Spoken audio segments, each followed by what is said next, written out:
Hello my beautiful hammerheads and welcome back to another Black Library review. This time it's Dawn of Fire 6, The Martyr's Tomb. And this is difficult because as a single book, as a standalone story, it's a good story. It's great. I enjoyed it.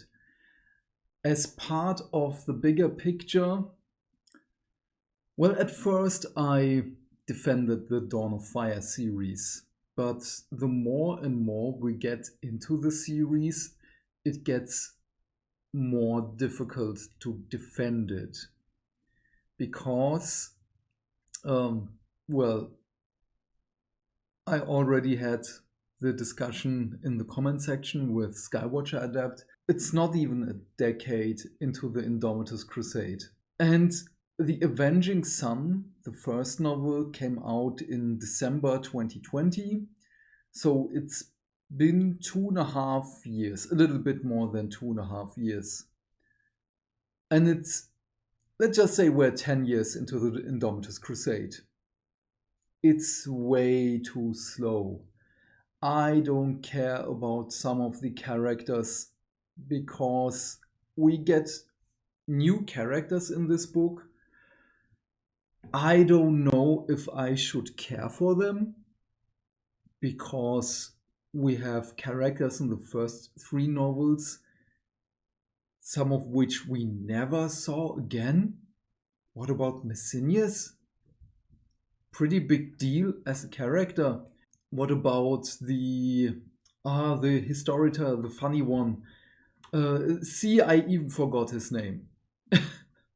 I know this is nothing really so surprising for me, but when I care for a character, I tend to remember the name. And he was one of the characters I cared for. And we haven't seen him for 3 novels. And I know there shouldn't be a series for a few characters. This is for the whole crusade. I get that. But there is a missing link here. And this is the problem, because as much as I enjoyed the characters in here, for the duration of the story, I cared for them.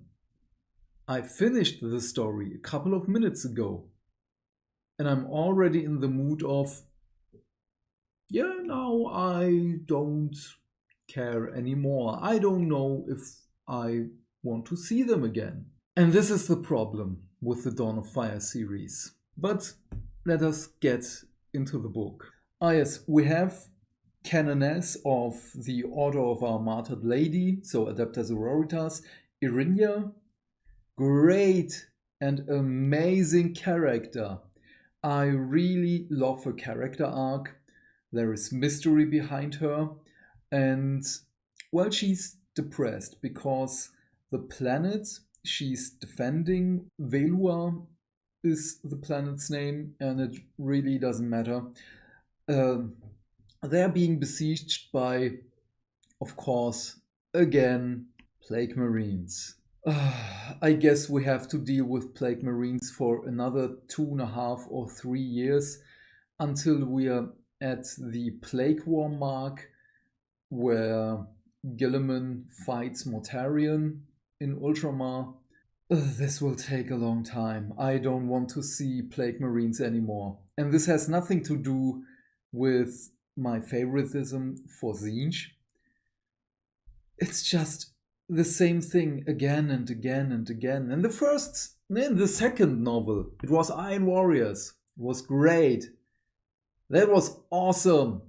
Since then, I don't know, maybe... Oh, Red Corsairs. We had Red Corsairs for one time in the last book. I'm sorry. But we don't see Emperor's Children. We don't see World Eaters. And we don't see Thousand Suns. Yeah. But, okay, this is a minor flaw. Because, as I've just mentioned, we had other Chaos Marine forces in here. But Yeah, okay, she's defending the planet. Of course, there are planetary defense forces on there with commissars, generals, and so on. We don't care about those. They have a little bit of character in there, but it's basically flat. Um, except for one guy, to which I will come later. But Irinia is awesome. She's defending the planet, and she was best friends with a local saint. That saint died a few years ago. Everyone, of course, is, oh, she's our martyred lady, blah, blah, blah. She's the best of us. She was so humble, and the majority of the people didn't know her. And Irinia is just, she's missing her sister because um, we have flashbacks of those two, how they met in the order, how they fight side by side, or rather, how they fought side by side, and how their relationship evolved from this competition to being in a squad to being friends to become sisters. Those were so sweet. I enjoyed those moments so much. And every time Irinia remembers her sister as she was, not as the person she's been depicted in statues, in paintings or anything, she cries, and most of the time someone is there to see it, to comfort her and anything. And there is one time in which she's in a monastery, she's praying, uh, she remembers, starts crying, and a new fight comes. And she's telling Irinia stories of the saint that, oh, she was so humble, she only fought with a chainsword because that's her thing or anything. It was religious propaganda. All the while, the canoness Irinia, the one who really fought side by side with the saint, has the power sword of her sister. And oh, this is so sweet with those two. I really felt for it. I was sad most of the time because Irinia was sad. But Mark Collins, this was, you wrote a great character here. Then we have the Black Templars. Again, I don't know what to say. I want to see other chapters in here. What about salamanders? What about Raven Guard? We only have one joke about the Raven Guard, and that joke comes from a plague marine. Yes. And the joke is, it's not even a real joke. It's the Sisters of Battle are retreating, and the Plague Marine is just like, oh, are you playing Strike and Fate? Oh, you're not the Raven Guard. Ha ha ha ha. it's it's situational comedy. It's stupid and I love it for it. But yeah, Black Templars again. And of course, the Black Templars are arguing within their group again. Because we have the Emperor's Champion in here, he is getting visions on what to do next. And his visions say we have to leave this planet behind. We have to go to a specific place at a specific time. Some of them are, okay, you are the Emperor's Champion. You speak with his voice, we will follow you. And the rest is a venerable dreadnought, one of the old kind. And some of the Brotherhood is no, we are not going to break our oath. We are going to defend this planet. Then they argue, and then they're going their separate ways. Okay. Oh, and before I forget, we have Titans in here. Warlord Titan, I believe it was one Warlord Titan or three Warlord Titans. They don't have that much of a role in here, but it's fine. I enjoy those parts. The Princeps, Mel Melpomen Takravasian. I really don't know how to pronounce that name. Um, she's great. I enjoyed her the most in the Titan storyline, but it was just not enough. But having more of her storyline would have been just overblown. So it was a good cut in here. Then the third person on the cover is the she-wolf. Um, and oh, I forgot. Geharis, the Emperor's champion, is having visions of her, and she was being sent by Gilliman as a rogue trader to find another stable route through the Great Rift to Imperium Nihilus. Great job, okay. She lost her daughter on the other side. With lost, I mean lost. We don't know what happened to her. She might be somewhere over there. She might be dead. We don't know. She's just gone. They were separated, and now our third main character, Cutler Hellwinter, is looking for her daughter as well. She uses all of this as an excuse to look.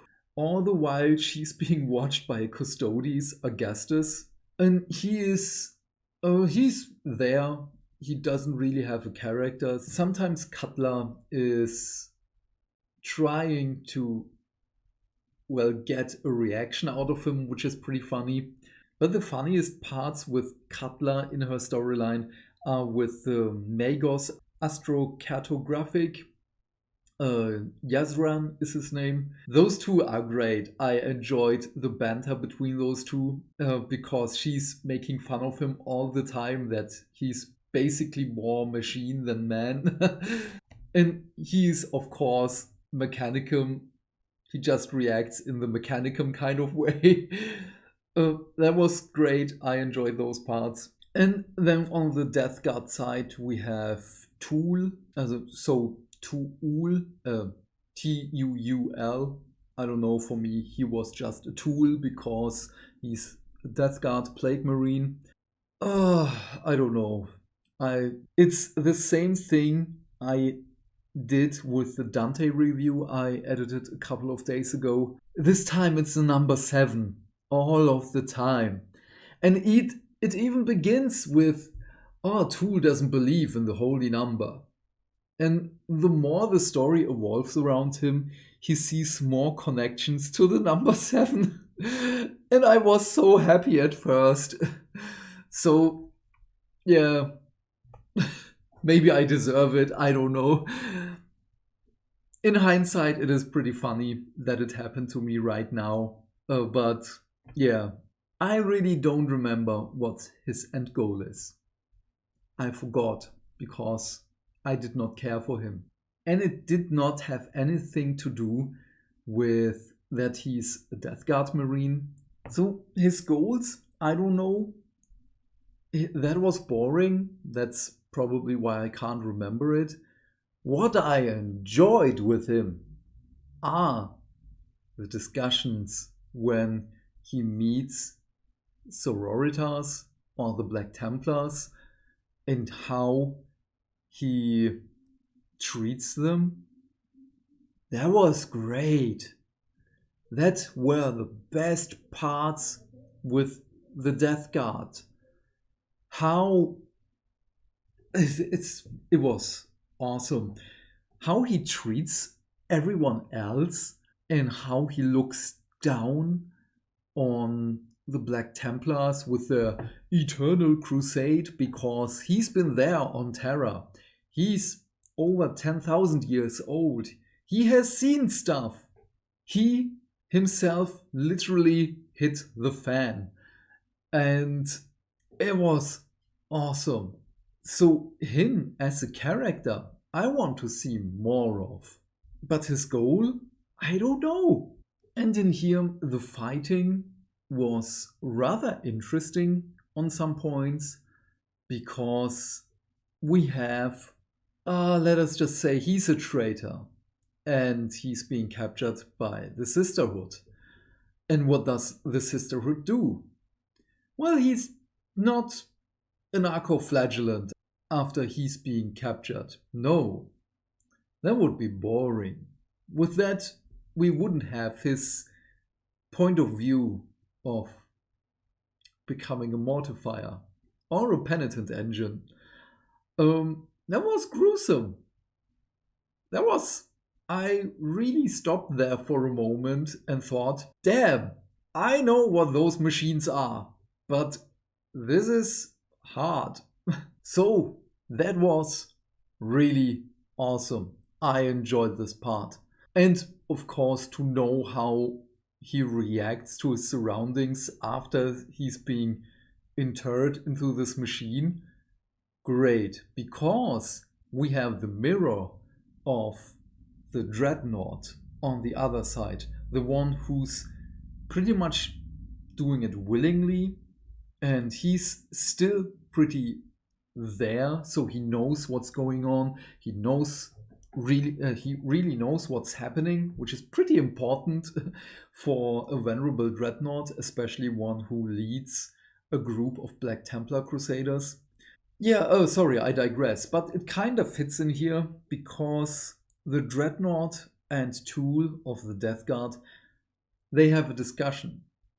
Meanwhile, they're fighting, and so Tool is just mocking him for, as I've said, I was on Terra, I was fighting the Long War, and you were nothing. You are doing this over generations. We don't need generations, we just need us, and so on. Great. Then we have, at a later point, the discussion with Tool and Irinia, which is also, again, a great storyline. Really, really good writing between those two. Oh, and before I forget, the only reoccurring character in here from the Dawn of Fire series is Gilliman.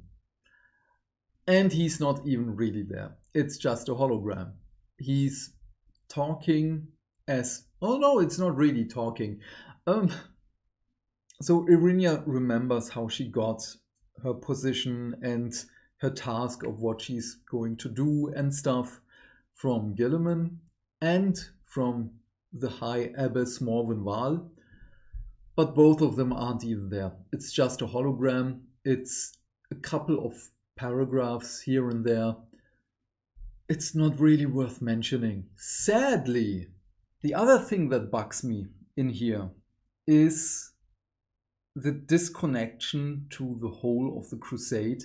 Yes, we say that it is part of the Indomitus Crusade, but we really don't see the Indomitus Crusade. Well, in the last book, The Iron Kingdom, you can argue that the crusade wasn't really there.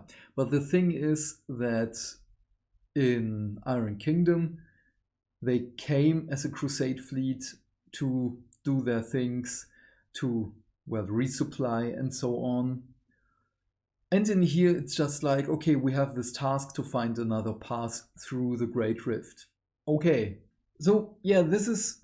I'm sorry that I'm a little bit here and there with this review, because I'm really torn with this one. There are great parts. One part I accidentally skipped here is when Cutler, Augustus, and her fleet are in peril. And, well, Geharis had his visions of the she-wolf. He didn't know her. And as I've said in the beginning of the review, they split as a Black Templar group into two groups. And of course, right when she needs help, he arrives. And this was not a close thing. It was just she needs help. They arrive. Okay. It was a good scene because they also had time to talk a little bit of it. Oh, and Augustus and Gaheris had also great discussions. So every relationship in here is A plus. No, not every relationship, but the majority of the relationships between the characters. Those I really, really enjoyed. But I want a time jump, and I want to see more of the Crusade. This book feels like it is a prelude to something else. Of course, every book in the series is a prelude to something else, but we have a whole lot of new characters. We have a whole new situation in here, and it ends. The ending is great, by the way, and I don't say this because it ends. I say this because the end is great. The end is really, really good. It is well written, it is thought out, but it ends! And I don't want to compare this with the Horus Heresy, but we kinda have to do this now. With the Horus Heresy, we could jump between characters and places because everyone knows the legions. Everyone knows at least one or two characters in there. As an example, with the animation yesterday, Eternal from Hammer and Bolter, we know Lucius. We had a connection there. Then with the Space Wolves, we know Björn the Fell-Handed. We have a connection there. We don't have this with the Dawn of Fire series. There is a disconnect. And then it is the timeline. As I've said in the beginning, it took us 2.5 years to get to the end of the first decade of the Crusade. The Crusade took, I believe it was 200 years. Some hobbyists are going to quit the hobby or are going to die before they can see the end of the storyline. Do we have to wait another 2.5 or 3 years for the end of, well, to get to the Plague War again? I don't know. Please at least give us a little bit more information here and there on the Warhammer community page. Anything. But yeah, okay, I digress again. A topic for a whole other video. But this is hard. This is really hard to rate. I really don't know. As a single book, as a single storyline, I give this a solid 8 out of 10 reasons why we should have a time jump. I'm sorry, I can't let it go. As part of the greater series, probably a 7. Even though I enjoyed the story a great deal, it just sours the taste a little bit. And I don't know for how much longer I can defend the Dawn of Fire series. It saddens me. But still, I will continue to read the series and review it because I believe that there is a greater plan behind it and I want to be in the forefront of it.